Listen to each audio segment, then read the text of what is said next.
000 deep in the Tay Ninh jungle, 400 American troops are half asleep. Outside the wire, thousands of North Vietnamese crawl forward, sure that by dawn, they'll plant their flag on Firebase Crook. But Crook isn't a target. It's a trap. The radar catches their heartbeat. Beehive rounds roar. And the sky cracks open, hell pouring down. Hell pours down and the jungle answers back. Firebase Crook sits on a scraped-out patch of red earth near Tay Ninh, a fresh American outpost hammered into the borderlands in April '69. From the air, it looks small, almost temporary. Just dirt berms, wire sandbags, a few gun pits and tents. But up close, Crook is engineered like a mousetrap. Triple coils of concertina wire glitter in the dark. Claymores wait like buried teeth. Every lane of approach is measured, overlapped, and pre-sighted, so if a man runs, he runs into someone else's sights. Inside the perimeter, most of the defenders are kids by today's standards. 19, 20, 21, trying to sleep in boots, sweating through uniforms that never really dry. They're tired, bored, and jumpy because everyone knows why this place exists, not to hold territory, but to pull the enemy in. A magnet in the jungle. And outside that wire, the 272nd Regiment of the N-5A is moving quiet, disciplined, certain.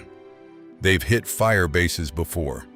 They know the routine rocket, the perimeter blow, a gap flood, the trenches silence the guns. They believe Crook will break the same way. They believe numbers will win. What they don't know, what they can't see through the trees, is that Crook is already watching. A ground surveillance radar is sweeping the dark like a fingertip across a map. Starlight scopes are staring into shadows that aren't shadows anymore. And as those first shapes start to form beyond the wire, the base doesn't panic. It calculates. Because tonight, Firebase Crook isn't bracing for an attack. It's waiting to spring. It's waiting to spring because by 1969, this war isn't being fought the way America sold it back home. On paper, Washington is talking Vietnamization. Paris is talking peace. Briefings talk about progress, about turning corners, about handing the wheel to the ARVN. But out here on this thin strip of jungle pressed up against Cambodia, none of that matters at 2 a.m.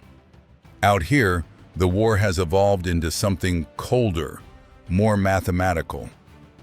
The U.S. isn't chasing ghosts through the trees the way it did in '66 and '67. Now, it builds magnets. Fire bases like Crook aren't meant to be comfortable. They're meant to be tempting. You drop a hard, ugly little fortress onto a route the NVA can't ignore near trails, caches, border sanctuaries, and you let the enemy do what the enemy always does, come for the guns. And when they come, you don't fight fair. You don't meet them in the open. You let them commit. Let them stack up in the dark. Let them believe they're about to win. Then the system turns on.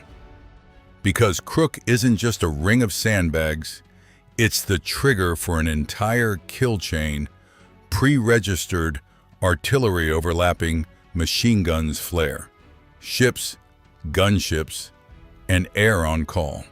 A single radar ping can summon steel from miles away.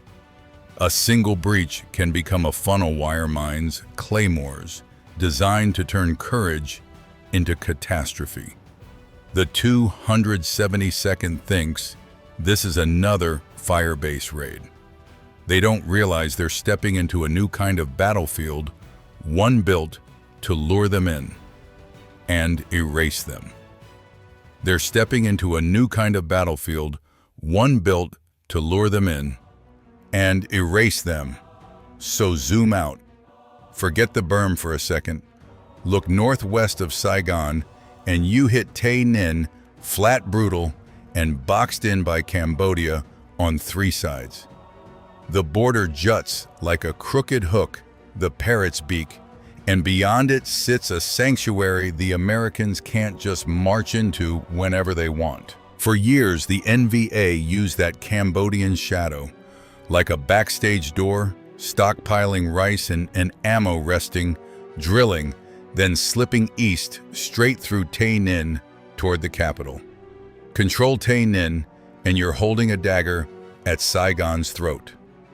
By spring 1969, Hanoi needs momentum. Tet was a military gut punch, but a political earthquake. And now, while suits argue in Paris, the field commanders want a summer offensive that looks unstoppable. The target, Tay Ninh City. The problem, a web of American fire bases sitting in the stream like stones. And the most irritating stone of all is Crook. Crook isn't a castle.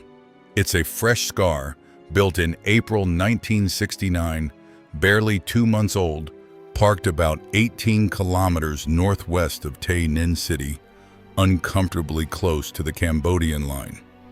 It exists for one reason: survival, and to make itself impossible to ignore.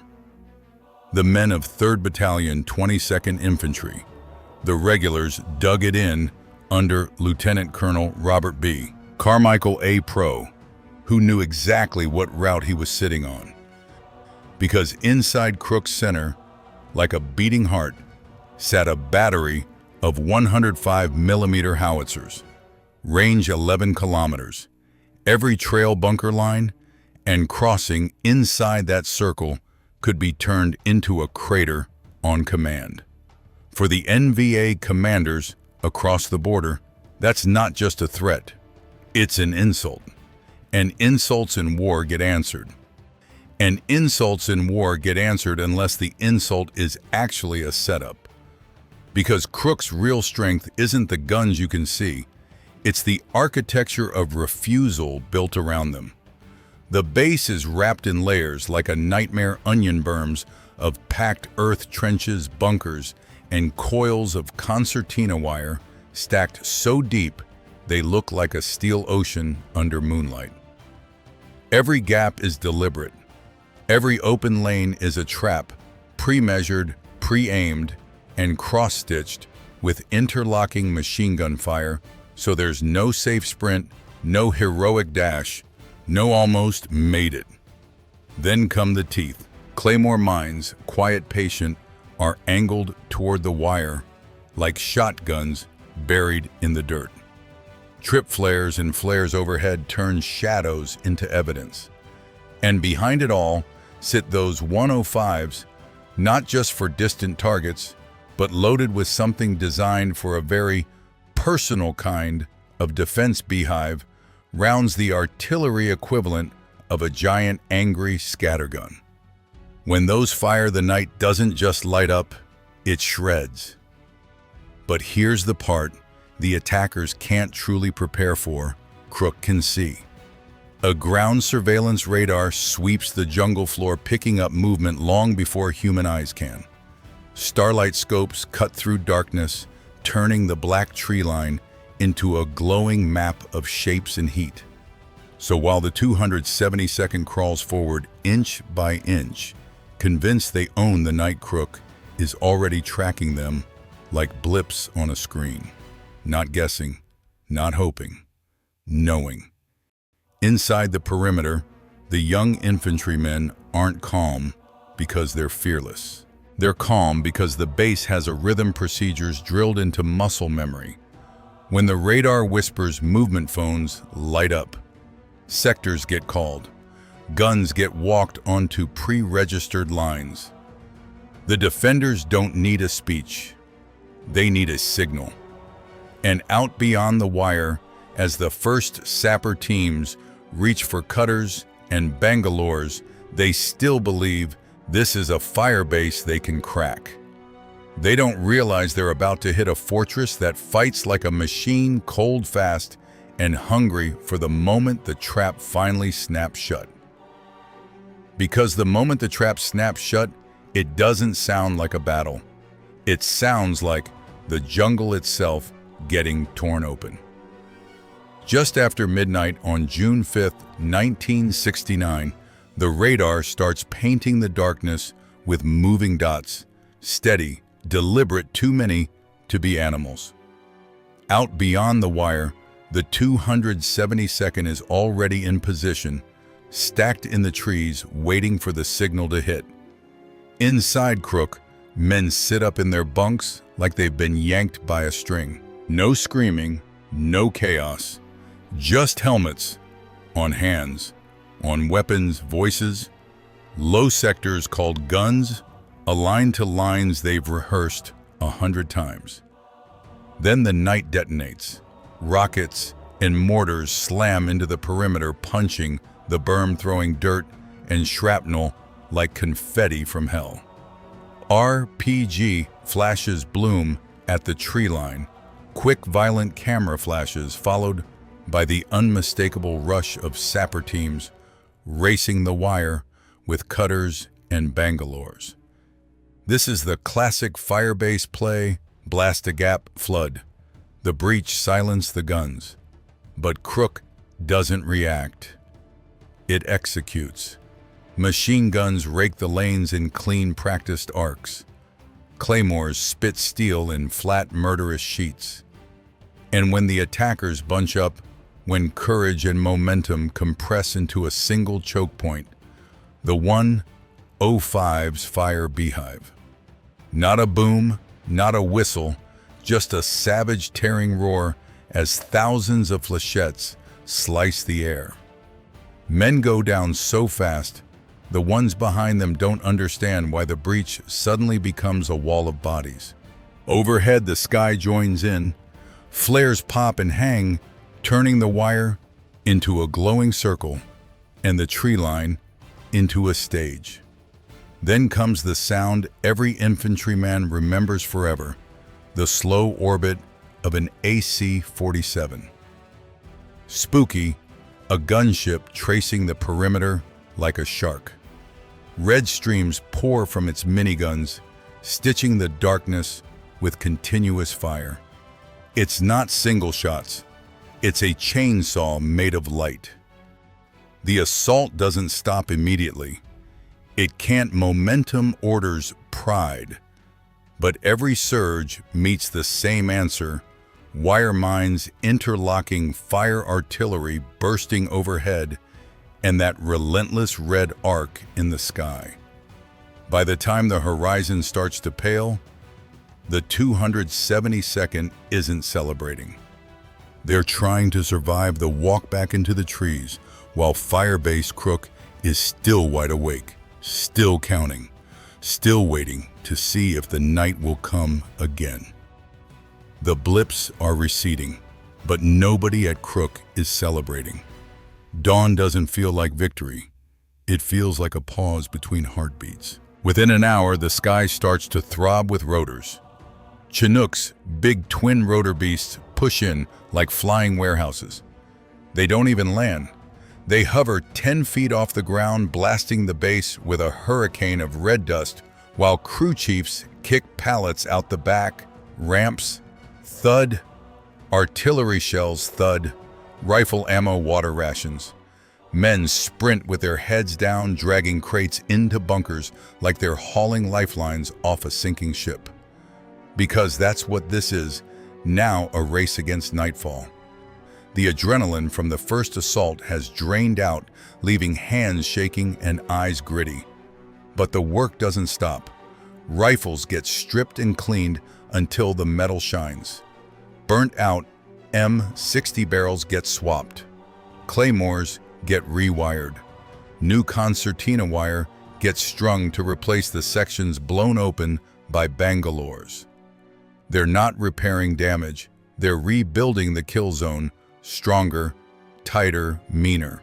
And while the infantry sweats in the dust, the real nightmare returns on the radar screen. The PPS-5 sweeps again, beep, beep, beep, until the operator sees it, green worms sliding across the grid. Movement. Not one squad, not a probe. Formations. And the worst part, they're moving in daylight. Rare, urgent, aggressive. It means the 272nd isn't licking its wounds. It's reloading. Acoustic sensors along the trails pick up footsteps, metal clinking, digging. The map fills with red grease pencil marks. They're surrounding Crook, cutting roads, isolating the base, closing the ring.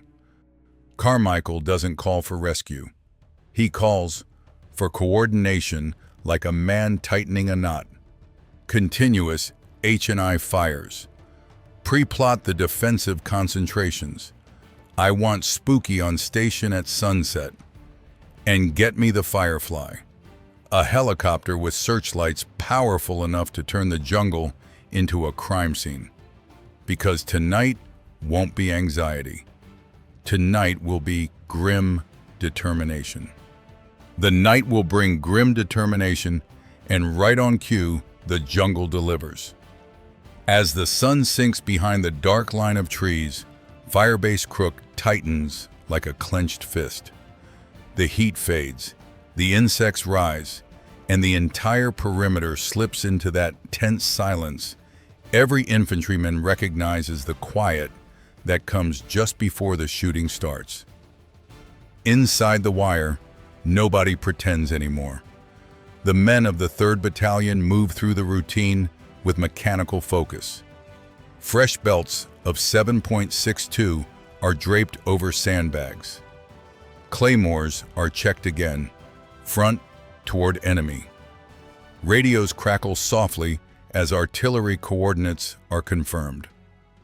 Out in the gun pits, the 105mm crews work under red flashlights, stacking beehive rounds within arm's reach like loaded dice waiting to roll. Above them, the sky begins to fill with allies. First comes the distant hum of the AC-47 Spooky sliding into its slow, patient orbit. Then the sharp thumping of Cobra gunships, their silhouettes slicing across the fading light. And finally, hovering high over the jungle like a floating lighthouse, the Firefly helicopter, its massive searchlight ready to rip the darkness wide open. Crook isn't just a fire base anymore. It's a spotlight in the jungle, and the enemy is about to step onto the stage. Shortly after midnight, the radar operator stiffens in his chair. Movement, not scattered this time, not probing, lines. Entire formations are moving through the trees, spreading wide, coming from multiple directions at once. The 272nd has learned from the first assault. They're not charging blindly at one gap anymore. They're flooding the perimeter, trying to overwhelm it everywhere at once. Mortars begin the second act. Shells slam into Crook's berm, sending geysers of dirt into the air. RPGs streak out of the tree line, smashing into bunkers with bright orange flashes. In the darkness, whistles and shouted commands echo through the jungle as wave after wave of attackers surge forward. For a moment, just a moment, the sheer weight of the assault feels overwhelming. But Crook doesn't break. The Firefly snaps on. A beam of blinding white light cuts across the jungle floor, turning the battlefield into a frozen photograph. Men caught in the open suddenly stand, exposed shadows stretching behind them, nowhere left to hide. And that's when everything opens up. Machine guns hammer from every bunker. Claymores erupt in flat sheets of steel. The 105s fire beehive again, their savage blasts ripping through the advancing lines. Then the Cobras dive. Rockets scream into the trees, miniguns howl, and above it all, the steady, circular roar of Spooky returns, pouring endless streams of red tracer fire along the outer edge of the base like a wall of burning rain. The attackers keep pushing courage, discipline, and orders driving them forward, but the closer they get to the wire, the worse it becomes. Every meter forward is paid in blood. Every gap closes under overlapping fire. By 3 a.m., the jungle around Crook is no longer quiet. It's a storm of explosions, tracers, screams, and rotor blades. And yet, inside the perimeter, the defenders hold the same grim realization, spreading from bunker to bunker. The 272nd isn't testing Crook anymore. Tonight, they're trying to break it completely. The 272nd is trying to break Crook completely. But war rarely unfolds the way commanders imagine on a map. As the second assault finally begins to lose momentum, the battlefield falls into a strange, uneasy rhythm. The waves of attackers thin out. The rockets stop coming. The jungle beyond the wire grows quiet, again too quiet. Inside the firebase, the defenders know better than to relax. Because the enemy hasn't vanished. They've changed tactics. For the rest of June 6th, Crook waits under a sky that refuses to cooperate. Thick clouds roll over Tay Ninh, and a slow, miserable rain begins to fall. It's the kind of weather pilots hate. Low ceilings, poor visibility, helicopters struggling to hold altitude. Which means the one advantage Crook relied on all night, overwhelming air power, suddenly becomes uncertain. Out in the soaked jungle, the NVA commanders see the same thing, and they make a different move. Instead of launching another massive charge into the wire, small sapper teams begin creeping toward the firebase, under cover of rain and darkness. These are not the massed assault troops from the night before. These are specialist men trained to slip through gaps, crawl past sentries, and strike something far more valuable than the perimeter itself. Their target isn't the bunkers, it's the eyes of Crook. Near the command area, the ground surveillance radar continues sweeping the jungle floor, its silent beams searching for movement.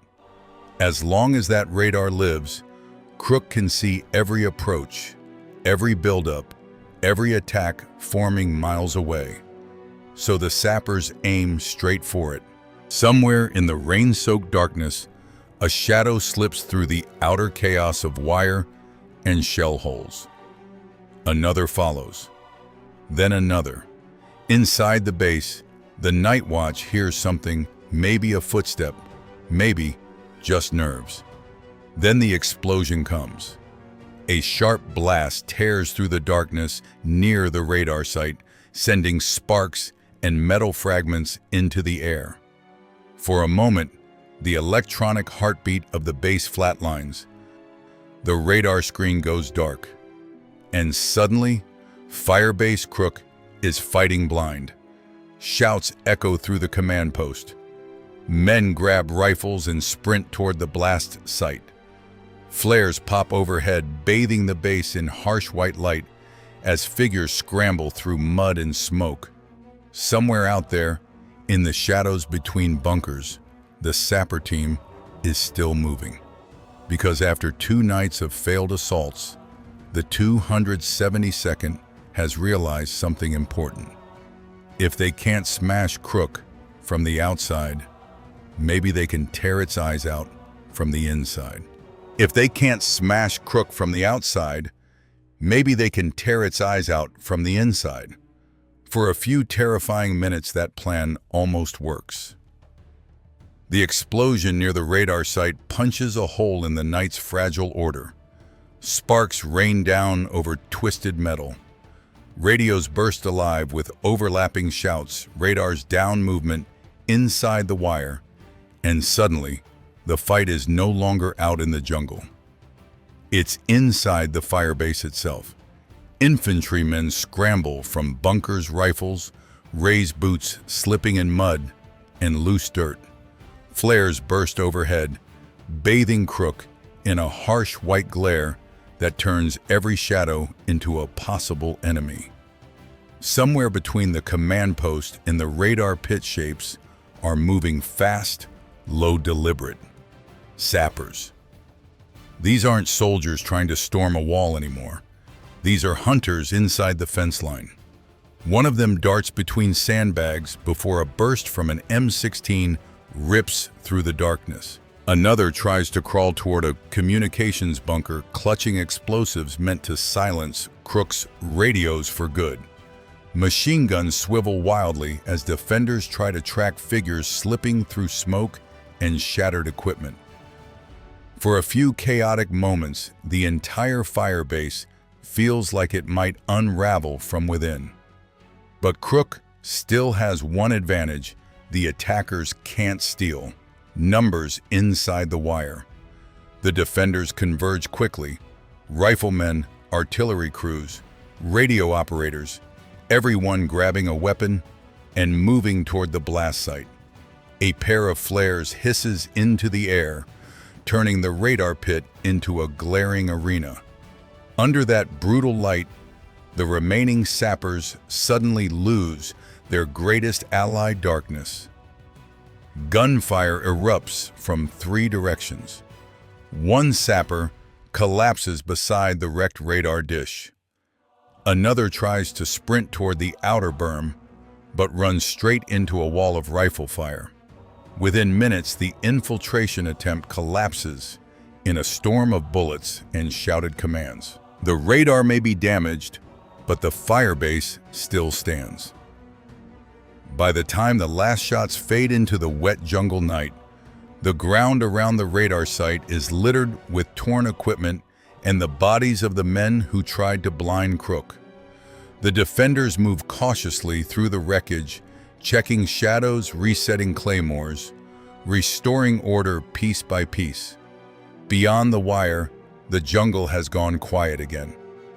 No more rockets, no more charges, just the slow whisper of rain falling through the trees. Sometime before dawn, on June 7th, the radar technicians managed to coax the battered system back to life. The screen flickers, stabilizes, then begins sweeping the jungle once more. And what it shows is something the exhausted defenders almost can't believe. The blips are moving away. After 2 nights of brutal fighting after failed assaults, shattered formations, and a desperate infiltration attempt, the 272nd Regiment is finally pulling back into the Cambodian darkness. Fire base Crook hasn't fallen. It has endured. And as the first gray light of morning spreads across the scarred perimeter, the men inside the wire begin to understand the scale of what they've just survived. Because when the sun rises over the battlefield, the jungle around Crook will reveal the cost of trying to break it. Because when the sun rises over the battlefield, the jungle around Crook finally reveals the price of the night. At first light on June 7, 1969, the men inside Firebase Crook climbed slowly out of their bunkers, stiff, exhausted, and half-deaf from 2 straight nights of explosions. The air smells like burnt powder, wet earth, and something heavier that no soldier ever forgets. For hours, they had fought mostly blind, shooting at shadows beyond the wire-trusting radar. Screens, flares, and the steady thunder of artillery. But daylight strips the mystery away. And what it reveals is staggering. Beyond the torn coils of concertina wire, the jungle floor is littered with the wreckage of the assault. Broken RPG launchers lie scattered in the mud. Pax rifles and shattered equipment are tangled in the grass where attackers fell mid-charge. In some places, the bodies lie in clusters where entire assault groups were caught in the open by beehive rounds or gunship fire. The killing ground Crook was designed to create is now fully visible. Soldiers walk the perimeter in silence, scanning the tree line for movement, while engineers begin the grim process of clearing the approaches. Helicopters circle cautiously overhead, ready in case the enemy tries one last surprise. But the radar screen tells the real story. The blips that had surrounded the firebase through 2 terrifying nights are gone. The 272nd Regiment has melted back across the border into the Cambodian sanctuaries, bloodied, battered, but still alive. Like so many battles in Vietnam, the enemy hasn't been destroyed. They've simply disappeared. Inside Crook, the defenders start taking stock. Miraculously, their losses are small compared to the fury of the attack. A handful of wounded, a few damaged bunkers, the radar system battered but functioning again. Against all odds, the little firebase has held. For American commanders, the numbers from Crook will soon circulate through headquarters like a case study in modern war sensors, detecting movement miles away, artillery fired, with mathematical precision gunships sealing the perimeter from the sky. It looks like proof that technology, when perfectly coordinated, can turn a remote jungle outpost into an almost untouchable fortress. But numbers only tell part of the story, because Crook was never meant to be permanent. Just a few months later, as American strategy shifts and troop withdrawals accelerate, the order comes down quietly: abandon the firebase. The guns are lifted out by helicopter. The bunkers collapse into the dirt. The coils of wire rust slowly under the jungle rain.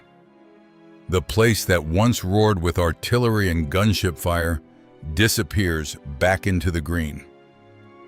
Today, if you stood on that patch of ground near the Cambodian border, you might never know a fortress once stood there. The jungle has swallowed the trenches, the berms, the scars of battle. But for the men who fought those nights in June 1969, Firebase Crook remains something else entirely. A reminder of the strange paradox of the Vietnam War. A battle that was by every measurable standard a crushing tactical victory. Inside a war, America would ultimately lose.